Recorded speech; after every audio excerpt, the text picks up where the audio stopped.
D20 Radio, where gamers roll. www.d20radio.com.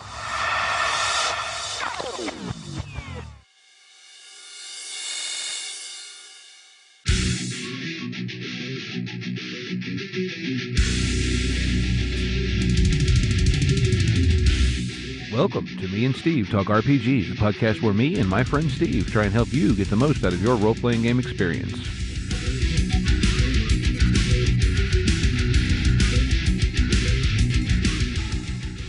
Hey folks, welcome back to Me and Steve Talk RPG. This week we're going to be playing games some more. We're actually going to be continuing with our Genesys actual play, Mind Over Matter. But before we get to all that, I do want to take a moment to talk to you about one of the other podcasts on the D20 Radio Network, which we're a proud member of. It's a podcast called Crimson Gold Agonies, which is an actual play podcast of an ongoing Legend of the Five Rings game, which is published by Fantasy Flight / Edge Entertainment, designed to be friendly to everyone, requiring no prior knowledge of Legend of the Five Rings or role-playing games. It follows a group of Emerald Magistrates recently evaluated and assigned to a troublesome jurisdiction, accompanying them as they make the city their home, pursue nefarious plots, and enforce the law of the land and the will of the Scion of Heaven. As seasons turn, rebuilding will give way to war, harvest, and intrigue, offering fresh opportunities to shape the River of Gold and the Empire. Will there be an end to these agonies, or shall these golden shores be forever clad in crimson? So, if you want to check them out, the website is cgapodcast.com. They're called Crimson Gold Agonies, and there'll be a link in the show notes like always. But anyway, we're going to get on to part 2 of our Mind Over Matter actual play using Genesys, run by GM Chris. And in case you missed it, the first episode should be a week or two back in the feed. And immediately before that's a little bonus episode, which is him kind of explaining the system to us, because we really hadn't ever played the Genesys engine before that. So, like I said, if you like it, go back and check those out, or go back and check those out before you listen to this one, however you want to do it. And the third part, or the conclusion of this whole story arc, should be coming up probably in a couple weeks. Thanks. Enjoy. Well, hello, I'm GM Chris. I am co-host of the Order 66 podcast, devoted to the Star Wars role-playing game, and I'm also co-host of the Forge podcast, devoted to the Genesys role-playing game. And I'll be your GM today. Hey, it's Steve. So I'm playing Cherry Bomb. I'm the other Steve, and I'm going to be playing M80. My name is Eric. I'm going to be playing Roman Candle. Hi, I'm Jesse, and I'm playing Black Cat. The camera pans in to this sort of grubby office building that's your safe house. One of your safe houses here. You have a speakerphone on and screaming at you through the speakerphone as you guys sort of hold your head in your hands. The body of your poor friend Jake, Roman, you guys have put on one of the cots in the safe house, and you've got a blanket over him. But screaming at you is the director of the agency, Punk. And as the camera cuts in, you hear, "Emergency services! Fire alarms! Thousands of people!" At this point, you just see Cherry reach into one of her jacket pockets and pull out a Walkman and just put the headphones on over top. Wasn't our fault, it was the damn Russians. He's listened to everything you guys have to say. Are you going to give a full sit rep to Punk? Yeah, Roman will. All right. After an encounter, you guys would typically roll to recover, just for edification. You guys would roll to recover strain, either a cool or a discipline check with no difficulty, and every success you roll would be a strain recovered. However, with sufficient downtime, you're going to recover all strain. Okay, if you have an evening's rest. So for the purposes of our story, it's going to be long enough before you guys would need to suffer strain again that I think you guys can all recover your strain. All right. Wounds are a different matter, though, and we'll come to that. You got, like, Roman, I think you're the only one injured. Or, no, M80 and Roman, I think, were the only ones injured. And, you guys haven't had the opportunity to deal with that yet. So you're still bleeding, and you've got some wounds as you're giving your sit rep to Punk. Okay. Because this is a situation. I mean, we had psionic usage in full view of the civilian populace. And truth be told, I mean, Roman, you've known Punk for 30 years, okay? Yeah. This is not atypical behavior. He growls, he gripes, and he groans, but he trusts you. And I mean, you know as well as Punk does that there's nothing you guys could have done to prevent this. But he's still going to scream at you about it. You feel me? Yeah, it's his job. He's got to make it look good. Yeah. That's his job. So he wants to know more about the assailant that killed the contact. I mean, Kat, what all do you? Because nobody saw this person but you. I mean, Kat, what all do you relate to Punk? Female, blonde, tall, nice coat, and her shoes. Like I imagine that was one of the last things I saw, right? So I can give that information, which I'm assuming is valuable. He kind of nods. He wants to know more about what you experienced because, like, I mean, and Kat, you're no slouch, man. Let's. I mean, we don't even need to make checks with this. You've got 2 ranks in parapsychology, right? Yes, sir. I mean, so in terms of what was done to you, you are not aware of any psychic that has ever been able to do anything like that. Yeah, no, she almost just straight up turned off my brain for a second.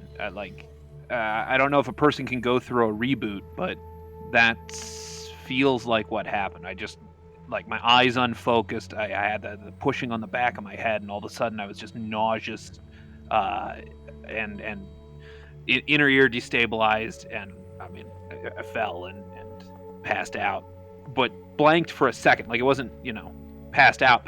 It was literally just my brain wasn't receiving input, Yeah, Punk kind of listens. He wants to know more about. Tell him about. You said one of these assailants injected himself with something. Yeah, he pulled out this big old syringe and stuck it in his neck. Then his hair stood all up, and that's when he tried to grab the case from Roman. And so you felt it was somehow enhancing his psionic ability. Yeah, well, he done something else before, but yeah, like you could tell, like you could just feel it. And there's quiet on the call, and Hey, Chris, yeah, can I flip a story point to have ducked back in with the CSI people and made off with the remains of that syringe? ooh, I was gonna bring up you guys didn't grab it. Like a skullduggery check or something, just to blend in, grab that, and make my way back out. So I'll give you 2 options, man. You guys only have a couple story points. If you want to spend a story point, I'll say that you just thought to grab it, okay, before you left. If you instead want to forego the story point, I'll let you make a skullduggery check to go back in and get it. Roman pipes up and says, "We need to go back and get that syringe and hopefully the security tape so we can find out more about this blonde." Oh, I already have the tapes. That's why I'm here. But I can make that skullduggery check and just have left with it, I think. I wouldn't say you have the tapes, man. You didn't call it. Although it makes sense. Well, no, I mean, it's standard. You want to make it all in the skullduggery check? Well, maybe. I don't know. I think I'm being stupid. I think it makes total sense you would have grabbed them on your way out. That's what you do. The syringe, though, is a different matter. Let's do a skullduggery check, man. Let's do a skullduggery check. Let's see. It would be opposed by a bunch of minions. 2 purple difficulty skullduggery. Ah, bollocks. Oh, there it is. I say okay. 1 failure with 2 advantage. I'll tell you what. You don't get the syringe, but do you want to spend your advantage to get the security tapes and wipe any other evidence? Yeah, I'll do that. The place was swarming with people. I couldn't get it. Theoretically, I could. If we need to hit the police station, I can figure out where it is, and then we can get it back. Like there is a path forward, but I just there were too many people there, and it wasn't going to work. Yeah, Punk isn't so sure about that. He thinks he thinks you guys need to get the hell out of New York, quick.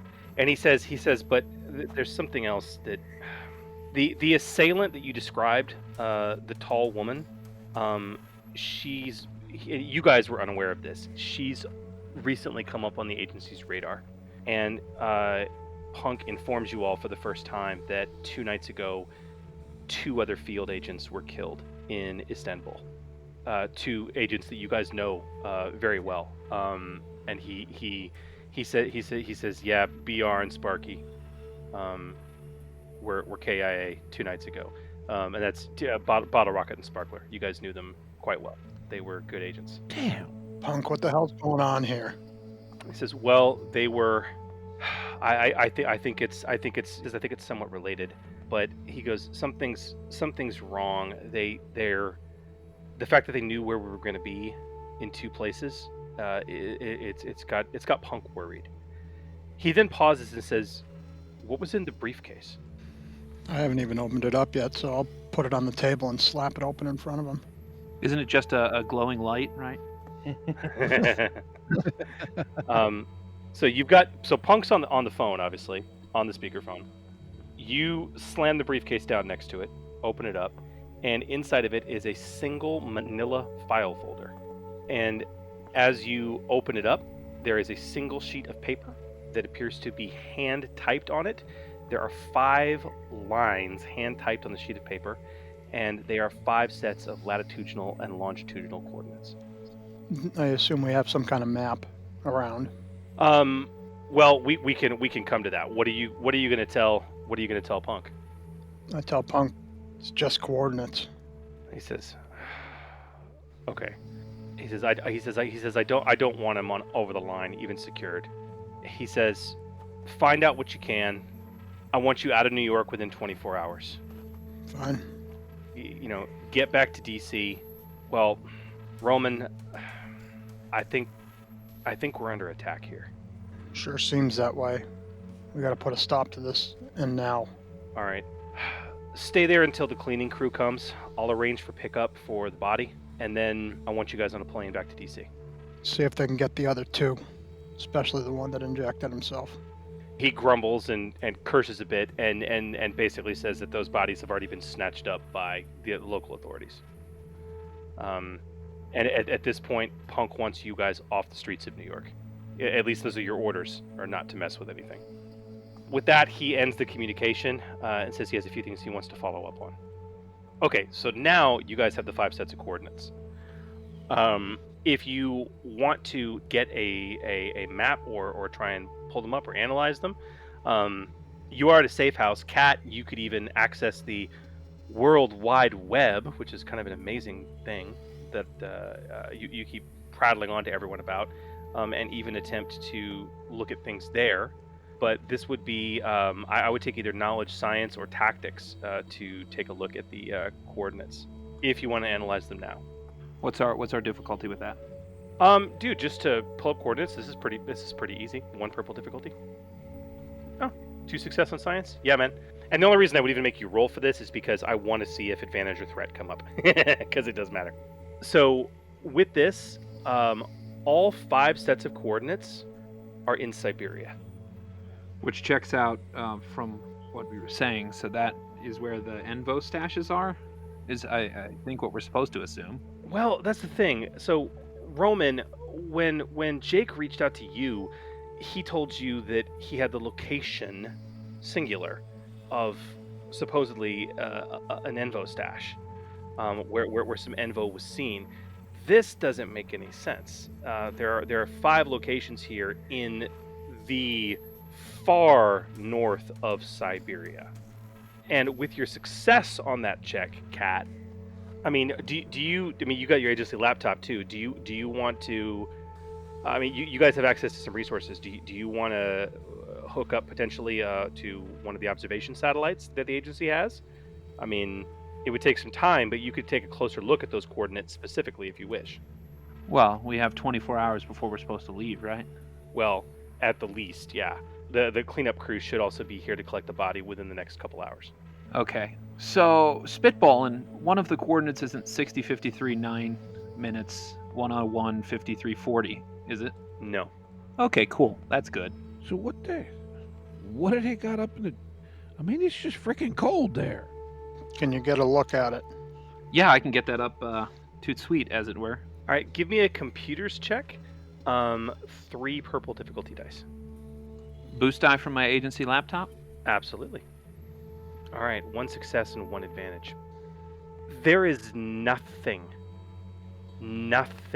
at those specific coordinates.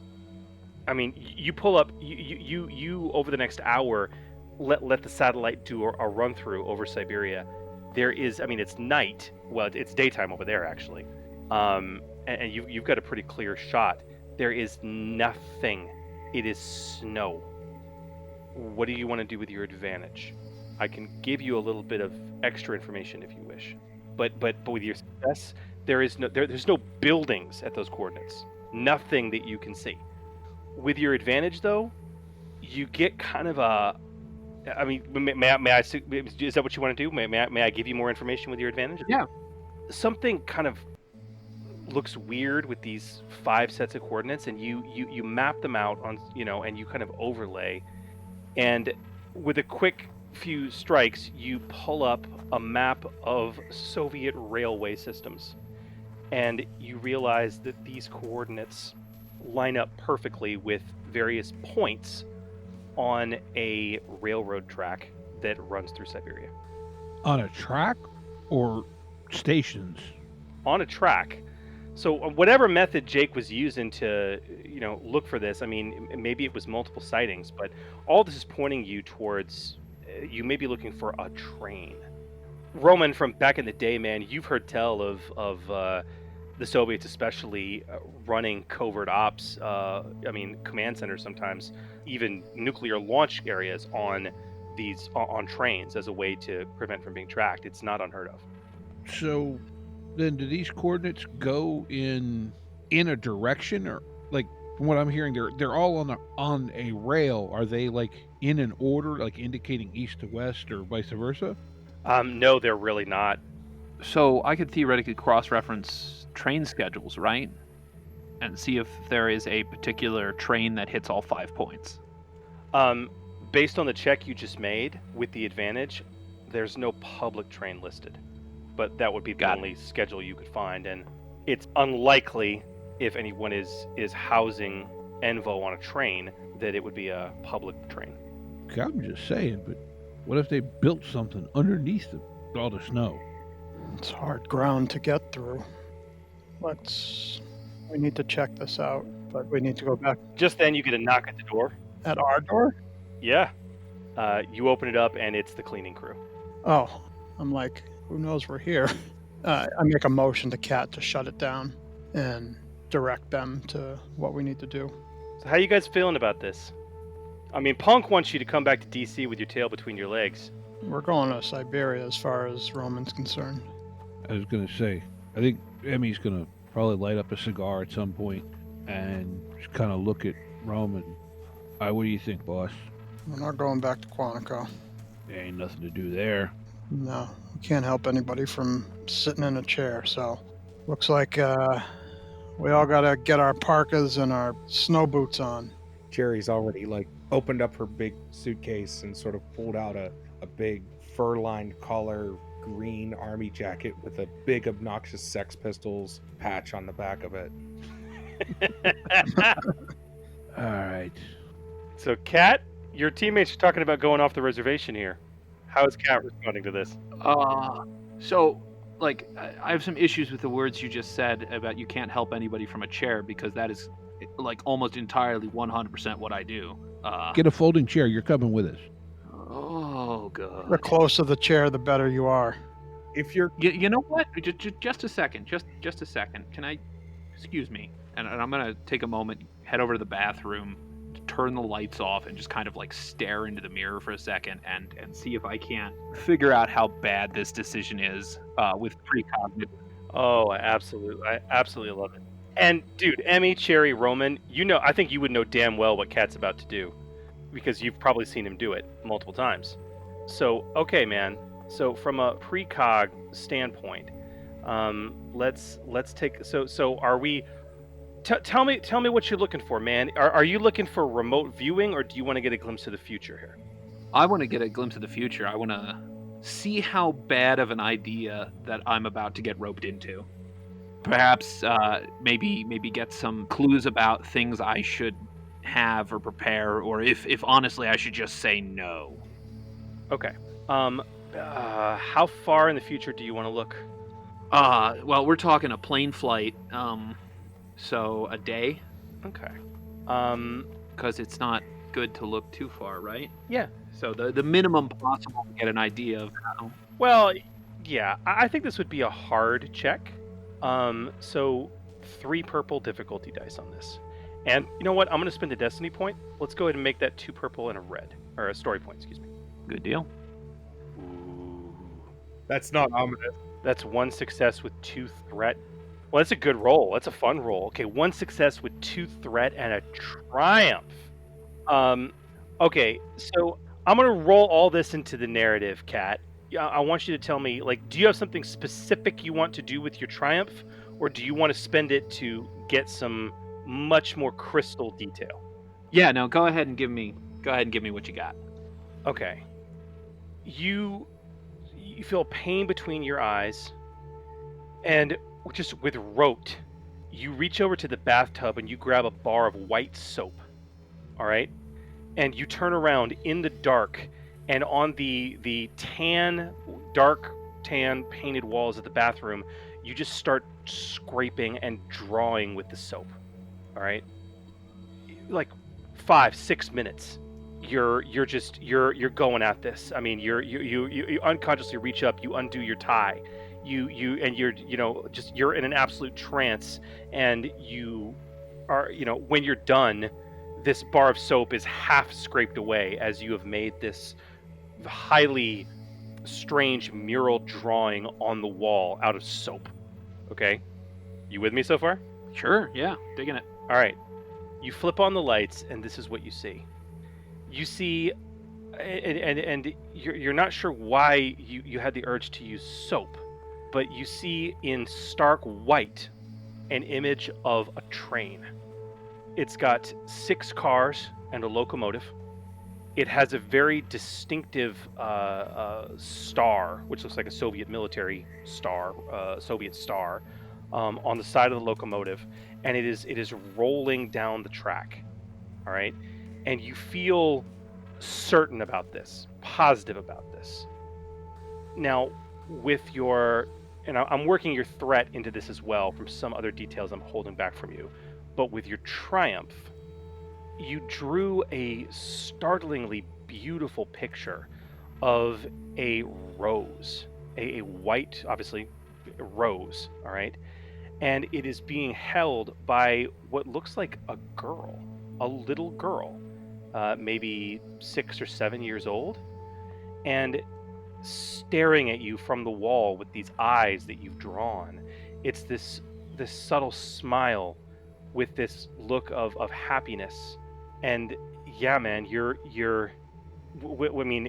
don't know what all this means, but you do know that this is someplace that you're going to be or need to be, and you know that there's a child involved.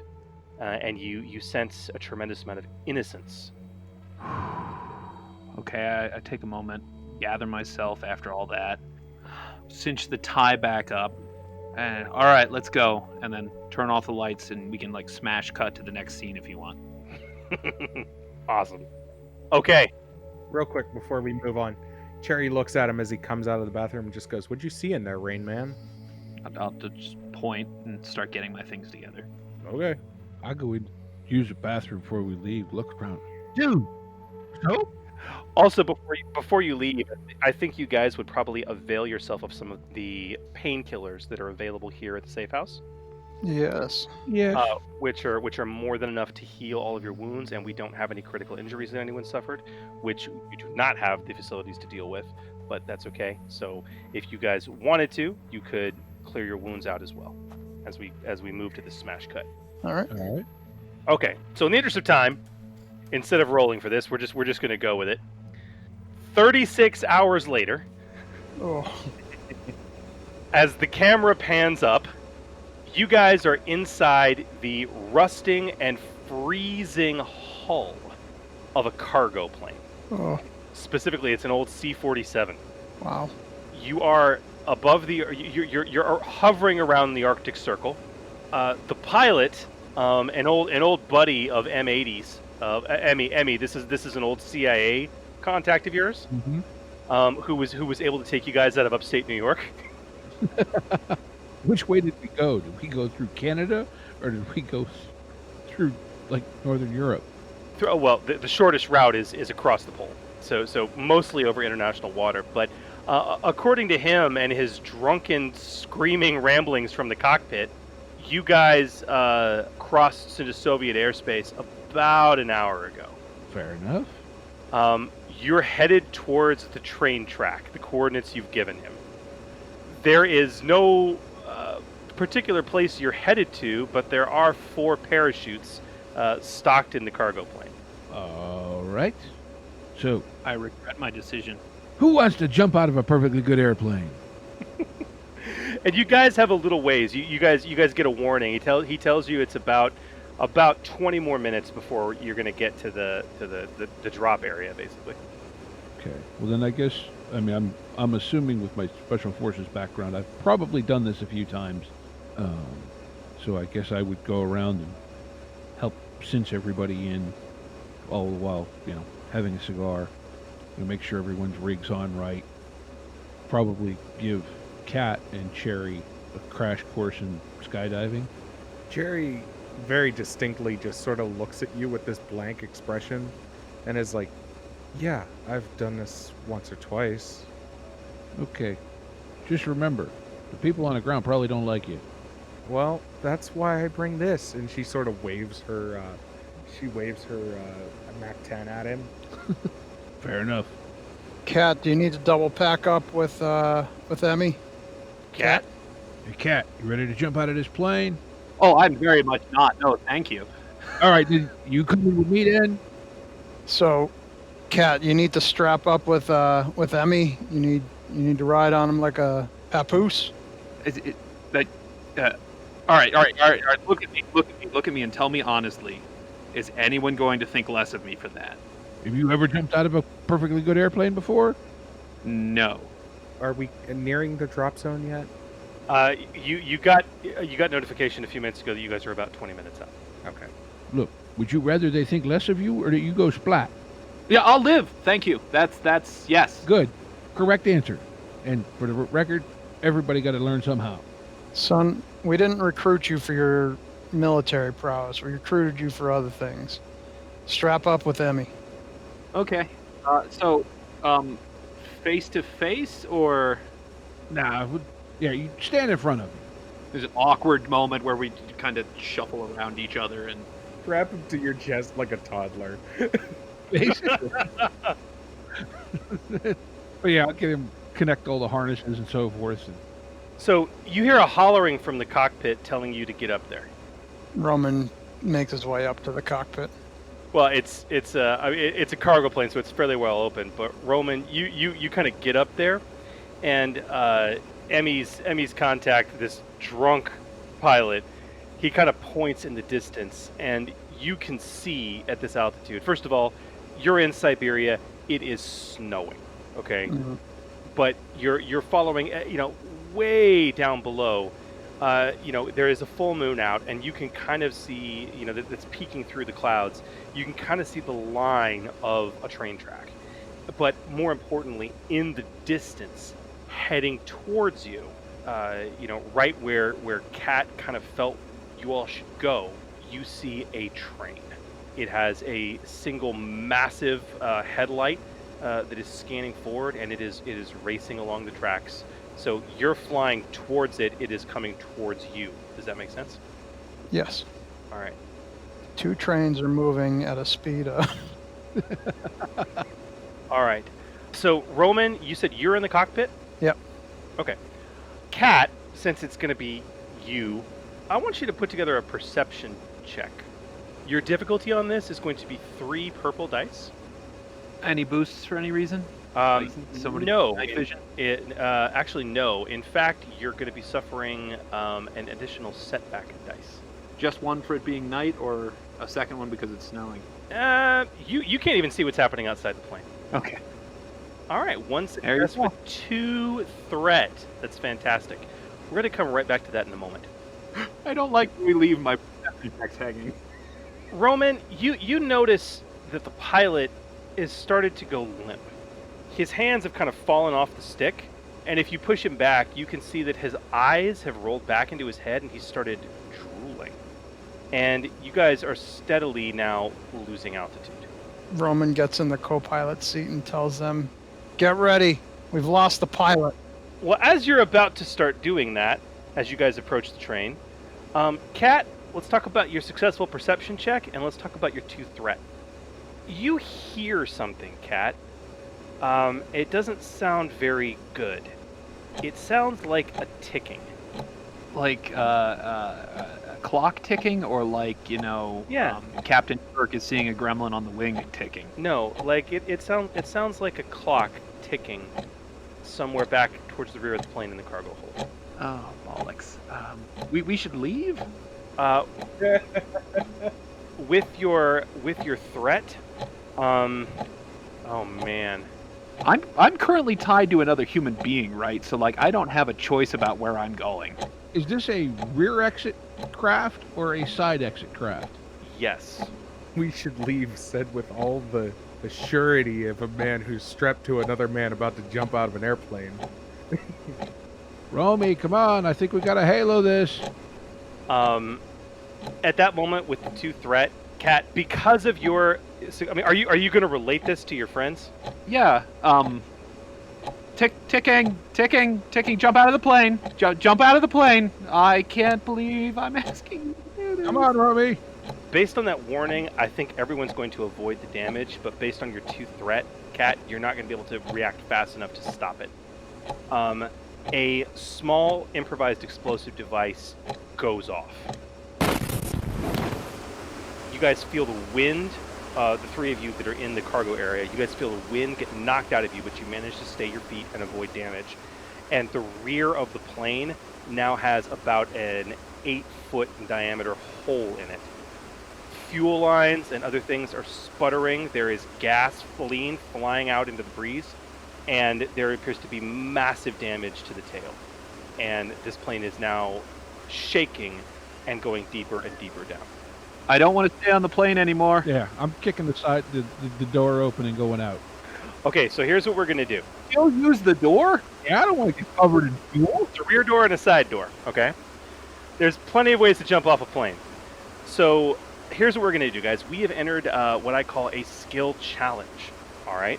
This is a sort of skillful montage scene that you all are going to contribute to in some way, all right?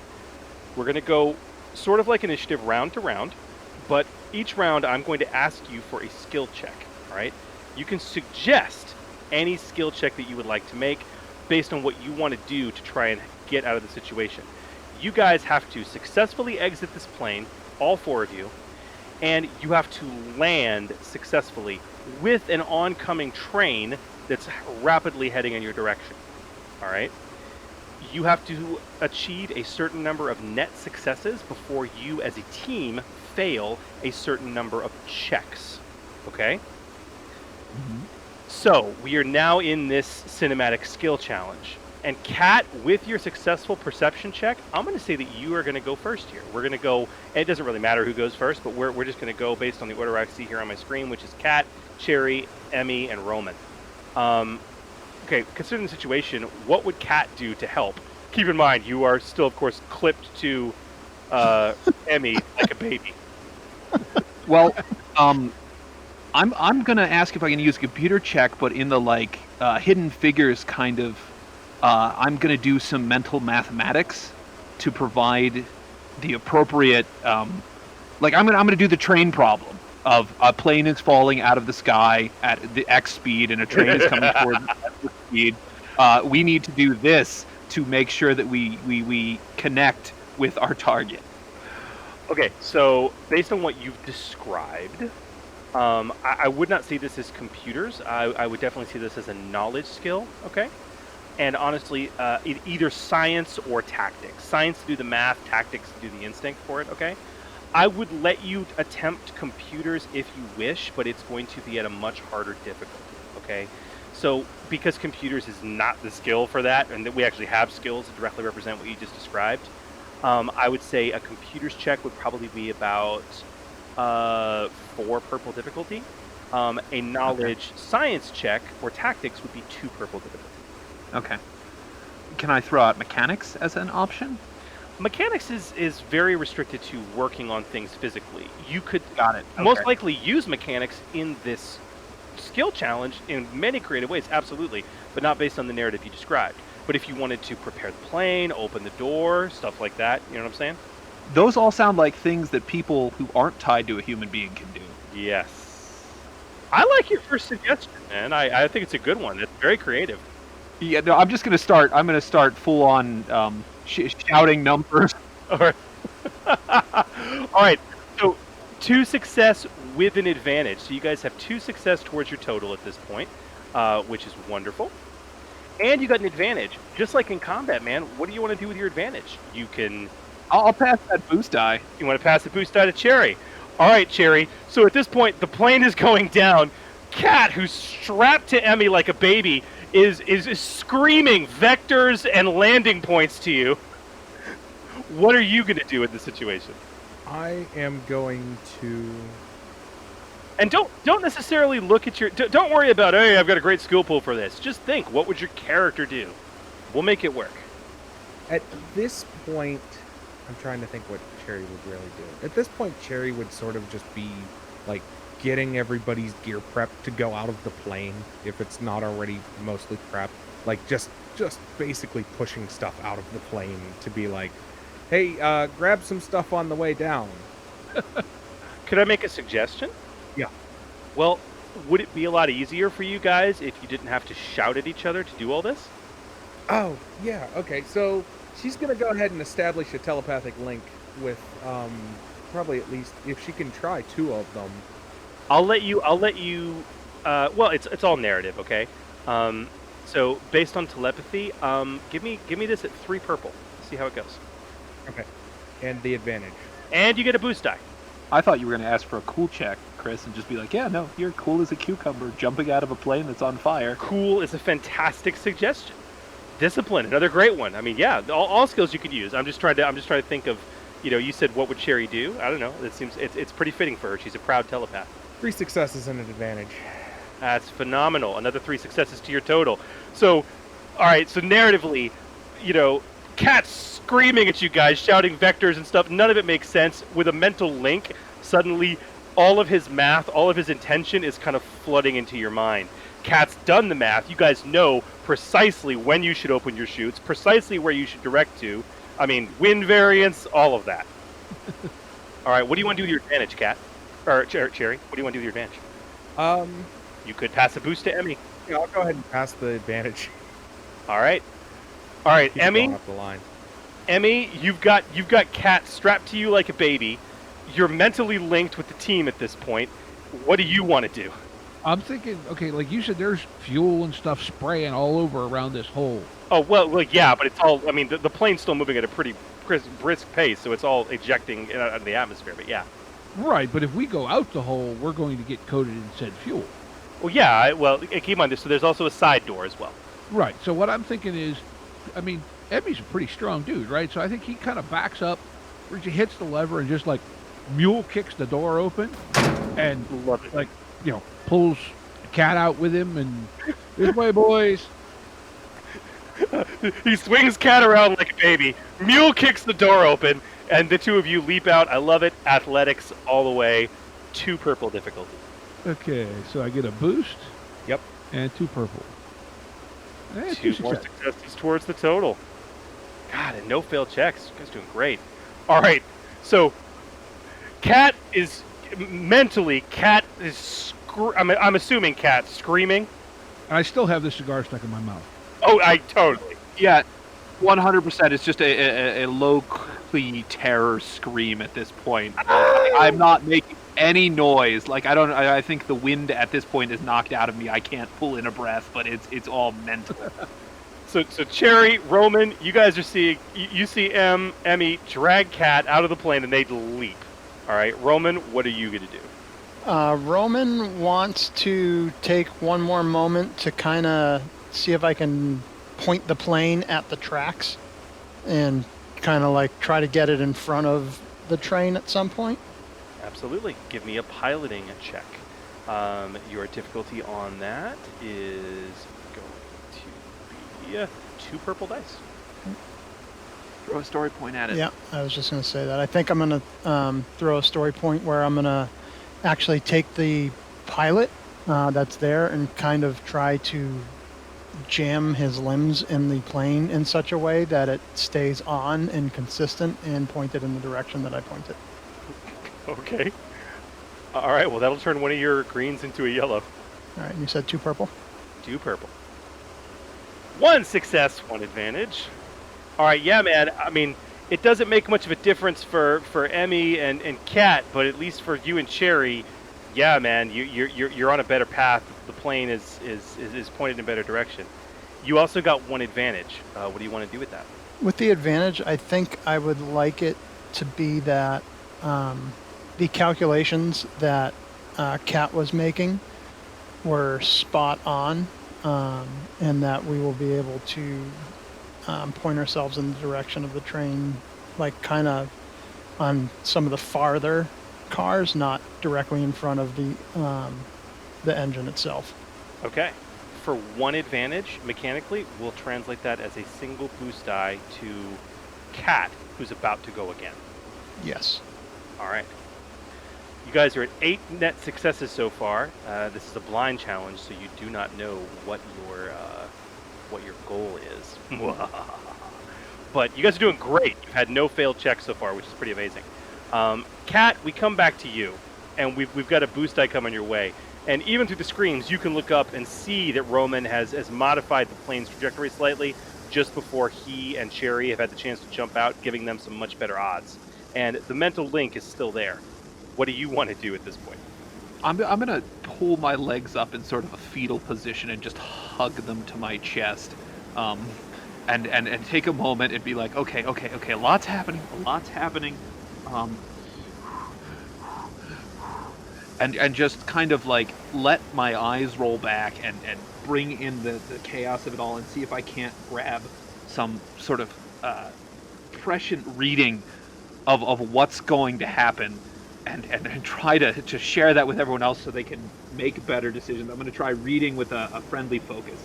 Well, okay, so we're narrative here. If you want to... okay. Don't worry about that, but I really like where you're going. We're going to make this a 3 purple difficulty. Sure.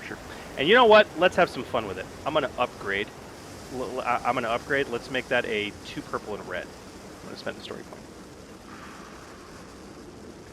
Dang! Well, you guys are killing it. 2 successes, 1 advantage. Oh my lord. Nice. What do you want to do with your advantage, man? I'll pass the boost die. Keep that. Hopefully, keep the success train going. You keep it going, all right? So you extend your senses out with prescience. It cuts through. I mean, it's extrasensory perception. You're cutting through the wind. You're cutting through the snow, and you guys can see. All of you, through this telepathic link that Cherry has set up, you guys can see the 7 cars of this train, the locomotive and the 6 cars of this train, and you can see the rear car is your focus. It appears to be, I mean, you don't know what's inside these things, but this car, if it's a cargo car, that's probably what it is, mostly because you can see there is a flat roof that actually has what looks like, and you would not be able to see this even remotely if it wasn't for your psychic capability, Kat, but you can see that there's like a loading door on the roof, designed to be opened for crane loading in and out. Does that make sense? Yeah. So not only do you guys have a flat car at the very end, but potentially an access point from on top of the train. So we're trying to hit a moving object, and I've made it easier by, instead of like a sloped train roof or anything like that, we have the like whole train to kind of guide ourselves in and hit this final flat car. Got it. Oh, jeez. I don't like any of this. But I am starting to feel like we're not going to die. Cherry, you're still on the plane. You have a boost die coming your way. What do you want to do? At this point, I want to use my cool to try and calm down Kat and maybe simultaneously just go ahead and jump out of the plane. Oh yeah, that's some definite cool. I'm all about it. 2 purple dice. Okay. All right. So my cool stat plus the advantage and 2 purple. Roll that. 2 success. God, you guys are killing it. So she just sort of telepathically relays to Kat. It's like, hey man, take a breath. We've all jumped out of a plane at some point, and like falls backwards out of the door. Love it. Okay. Emmy. Yeah, I'm trying to figure out what the hell to do here. So we're coming in hot on the back of the train. You're at the point now that you would probably, I mean, you don't need to make a check for this or anything. It's all narrative, right? But you probably want to deploy your chute and start guiding yourself. Yeah. It's also really, really cold. You find your fingers getting incredibly numb just trying to hold parachute strings. Okay. Imagining a lot of that has to do with wind. Can I do something with, like, defend to where I create like a bubble around us so that it knocks the wind down and isn't, making my fingers numb and so forth? Well, I think kinetics is a great skill. I mean, not only could you use it to potentially shield you and Cat, from the worst of the weather, but during the descent, but you could also nudge yourselves using telekinetics to a degree. Yeah. That's kind of what I was thinking. I think that's a great idea. 3 Okay. purple dice. Okay, and do I have any boosts? You do not. Do not. Okay, 3 purple. Okay. Ooh. But a triumph. All right, that is a failed check with 1 advantage, which I assume you're going to want to pass a boost for, correct? Yeah. Okay. And a triumph. Now, you can suggest something cool with the triumph, or I can also make a suggestion for you, if you like it. I'd like to at least hear your suggestion. In a skill challenge, I treat a triumph as that you can spend it to get 2 successes towards your total, because you just done something really cool that really works towards the total. You guys have a total of 12 successes at this point and 1 failed check. Okay. I mean, I think that sounds like a good way to spend it. Not sure how to explain it narratively though. Well, maybe your attempt to garner some type of telekinetic bubble fails, but you find yourself edging closer and closer to the train. Maybe like a radical drop that gets you right where you need to be. Yeah, that works. That sounds good. Yeah, like instead of the bubble, somehow I shunted us into a better position, but my fingers hurt. Got it. Oh, and radical drop, my stomach. And I'm sure that's coming over the telepathy. I imagine that did too. Oh, and you all are feeling it too. Ooh, that's even worse. All right, Roman, you're the last one on the plane. Yeah, so Roman's going to start to make his way towards the back door, and in the meantime, over the telekinetic link, he says, all right, the hard part's over. Let's focus on the mission ahead. We got to figure out what the hell's on that train, get it, take care of it, take it out, do what we need to do. And he's going to try to use leadership to kind of direct the action. Hell yeah, 2 purple dice, my friend. Perfect use of leadership. All right. 3 successes. 3 successes. You guys destroyed that skill challenge. There was not even a single threat that was rolled. I am beyond impressed. Look at that dice rolling. You guys have passed the skill challenge, by the way. Awesome. So, narratively speaking, yeah, dude, Roman, you jump out after your team. Everyone follows, the trajectory set by Cat. In the distance, you see the cargo plane with its poor pilot just sort of fly out way past the train and eventually impact the tundra with a very loud explosion. You pause briefly to wonder what on earth happened to him and how on earth a bomb managed to get onto a plane that no one knew you were taking. But you don't have too much time to ponder that as you come close to the... You guys said you wanted to target that final car, the last car on the train, right? Yeah, I think so. Yeah. And you all come to you literally land on top of a fully running, moving train. You cut your chutes at just the right moment, which is very hard for Emmy and Kat, who land in a bit of a heap.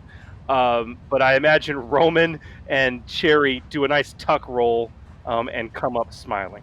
Oh, Cherry fully commits to the superhero landing. She cuts it just a little bit too early and just comes in with that 3-point landing like nobody's business. I love it. I unclip Cat. Go. I see that wasn't so bad, was it? Okay. All right, come on. Get your folding chair. Let's go. Yep. All right, Yep. you guys can barely hang on up here. You're on top of a moving train that's probably going at about 60 to 80 kilometers an hour down the track. The wind is biting, even with the heavy winter clothes you guys are wearing. I mean, like a few more minutes of this, you feel like your faces are going to freeze off. You've got to get inside this train. All right. Well, you said there's a big cargo hatch right up in front of us, right? It is, but it does appear to be locked. I sort of shakily move over to it, kneel down, look at it a moment, and just go, shoot it. Just shoot it. It's going to take me so much longer to unlock it. Please just shoot it. So, and if sort of narratively, maybe that'll work. Maybe it won't. If somebody wanted to shoot this, they pull out their gun and shoot it. They still make a skullduggery check, but they will suffer a setback die for not having the right tools for the right job. Actually, 2 setback dice. Roman butts in and says, Cherry, can you open this thing? I mean, I could try. What's the construction of the top of the car? Is it wood? The whole train appears to be steel. Okay. This is and as you guys land, you're getting a closer look. Like this is a military train. You're not going to shoot. Fine. I'll do it. Just roll out my tools and start cracking the lock. Isn't this more like your type of thing? Can't you mind pry bar that open?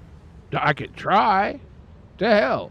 I'm just gonna try and pop the actual is it like a padlock type lock or It seems to be built into the steel. I mean, it's a key lock, and there's basically it's probably maybe large enough to accommodate cargo. So it's probably about 6 feet by almost the width of the car, and it's kind of like a rolling steel shutter. You feel me? okay. And then at one end there's a lock built in to keep it locked. So it's like a horizontal garage door. Yes. Okay. What's the difficulty on this? Just cracking it with tools. It would be for cat. It would be 2 purple dice, because it's not exactly a incredibly complex lock. It's just a lock, but you would have 1 black setback die just due to the biting cold on your fingers. Damn. Whoa. Okay, 1 success with 5 advantage. Yeah, cat. You open the lock lickety split. What do you want to do with 5 advantage? At this point, I think I'm more concerned about just getting inside the train as fast as possible. Sure. But let's say 5 advantage. Some sort of prescient flash of what's the best way forward here, right? Well, the only real way forward is through the doors that connect the cars. Okay, well then maybe a glimpse of what's on the other side. Okay. Yeah. I can do that. So yeah, are you guys all gonna hop in? Yeah. Yep. So you hop in, and Cat, you get a bit of a prescient flash. So as you guys land in, this is clearly a cargo car. There's no one in here. There's very little cargo for that matter. There are a few crates here and there. They're covered in Cyrillic, and they're you're not quite sure what's in them. But in the next car up, with your 5 advantage, that's a lot, man. Yeah, you get a very clear flash. You know that in the next car are at least 4 people. You can very briefly hear them speaking in Russian. You very briefly glimpse them. They are wearing Soviet Army uniforms, cold weather heavy, and all 4 of them have Kalashnikovs. I'll share that. Four bogeys ahead, AKs. Oh, good. And Cat will take the time to spin up a shared defense psychic power if we have time. Ooh. Well, you've landed, guys. With the incredible successes you had on the skill challenge, you've landed unnoticed. So I think that's absolutely valid. However, I do want you to roll for it. Even though we're not in an encounter, I do want you to roll for it, and it will cost you some strain since we're kind of in that zone. Okay. So you want to roll up a prescient defense, and you said you wanted to do a shared warning. I'm assuming. Yeah, the shared warning, and I'm going to see if I can't hit all of us. Well, so the cars they're just railroad cars, so you guys are all at this point within short range of each other. So if you right now, as it is, it'll be 2 purple difficulty, and you will target yourself and 1 other person. Designate to me who that is, and then if you get extra advantage, you can then hit everyone else. Let's do Emmy, since I'm more or less attached to him at this point. No, we cut you loose on top of on the roof. Yeah. All right. So 2 purple. It'll cost you 2 strain. Go ahead and give me the prescience roll. Oh, wow. Ooh. 5 success with 2 threat. Oh, that's fun. Oh, that's 3 points more of soak, right? Yes, actually. That's well, 2 more points of soak. So that's actually a very positive roll. That means that basically, as long as you maintain this, you and Emmy both are gonna basically increase your soak by 3, which is huge. Yeah, yes. Yeah. So that's fantastic. You're only able to target Emmy, but with your 2 threat. Oh boy. And this was on a psionic check too, so it's doubly bad. Because I would never ever do this for 2 threat on like a combat check. But you know, magic psionics, it's doubly bad. I would treat that like 3 or 4 threat. Yeah, you managed to finish, and at that moment, the door between the cars opens, and there are a pair of soldiers at short range from you, looking at you with absolute confusion. All right, folks, so there you have Chapter 1, Part 2 of Mind Over Matter, our little Genesys actual play here on Me and Steve Talk RPGs. We'd like to thank GM Chris for coming to run this game and share with us some of this material he's testing for a future product on the Genesys Foundry and Drive-Thru-RPG. Aside from that, you know, if you'd like to contact us here at the show, you can do so at meandsteverpg@gmail.com. You can find us on Facebook at Me and Steve RPG Podcast, or on Twitter at @andrpgs. And we also have a Discord server where we'd love to have you come join us, come chat with us, talk RPGs, all kinds, ask us questions, you know, whatever you want to do. You know, it's a fun place to come talk, and the more the merrier. So, like I said, we'd love to have you come contact us on any one of those formats, and you can find the links to all of those in the show notes for this episode, or all the other episodes for that matter. And with that, time to be kind to each other and go play some RPGs. Thanks for listening. Intro and outro music by the band 12 Noon. You can email us at meandsteverpg@gmail.com. You can also find us at facebook.com/meandsteverpg. Thank you, and be kind to each other.